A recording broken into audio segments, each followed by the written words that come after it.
Peace. This is Watch for Wise Words Media back at y'all for another round. And fight fans, David Benavidez has officially announced that he will remain at the light heavyweight division.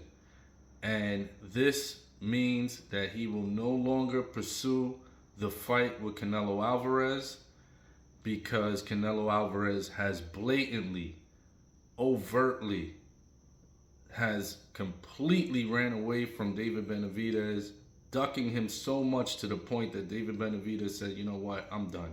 I'm not going to pursue this fight anymore.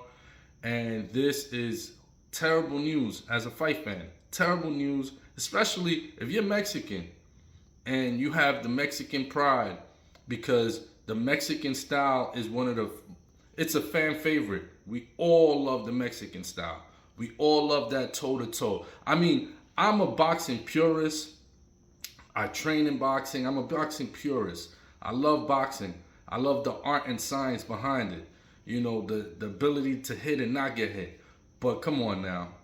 As much as any boxing purist is a boxing purist, we all love the Mexican style. We all love that toe-to-toe, guerrero, that, you know, that warrior, that ancient Indian culture. You know, we love that, man.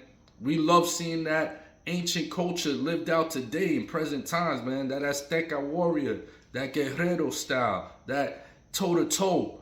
And we thought the best toe-to-toe guerrero fight we could get today would be David Benavidez versus Canelo Alvarez, especially with the pride of Mexico on the line.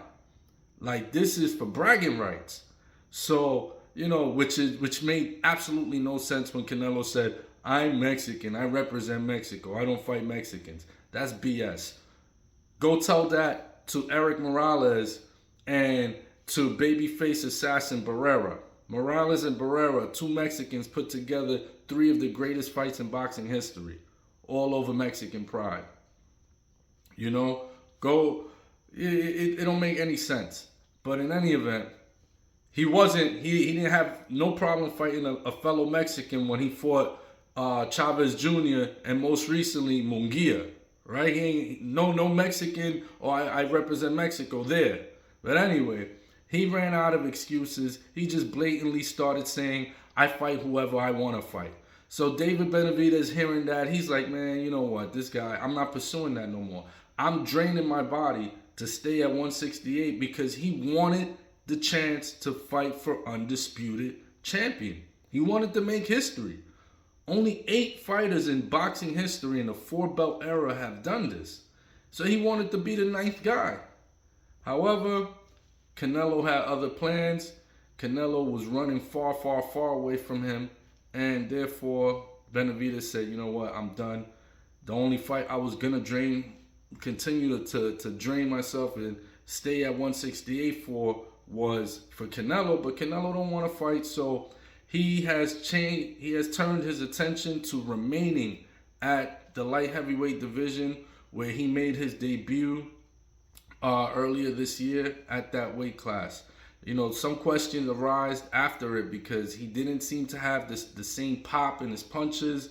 He went 12 rounds, so some were saying maybe, you know, maybe he's in over his head. Me, I think he'll fill in properly, and he will give anybody a run for their money. Now, will the KO power translate up into light heavyweight? That remains to be seen. However, we will get a skilled boxer because that's what made David special. Benavidez not only had power, but he had boxing ability. He moves his head well. You know, hand speed. You know, good torso movement. So he has boxing skill, which means he can survive at a higher weight class. It's just we probably won't be seeing the wild knockouts we were seeing like before. But with all that established, what this means now is when the mega fight goes down later on this year in October between Dmitry Bivol and Arthur Beterbiev, when that super fight goes down, David Benavidez is now in position to be the number 1 contender for the winner of that fight. So that's going to be huge news for the light heavyweight division. We're gonna get now that Benavidez has entered that picture of that division. Now we could get a nice mix and match of great fights between Benavidez, Benavidez. And like there could be so many great fights now that could happen at that division between those three guys. So we'll continue to follow the story as I hear it. I report it. I'm Watts for Watts Media. Peace.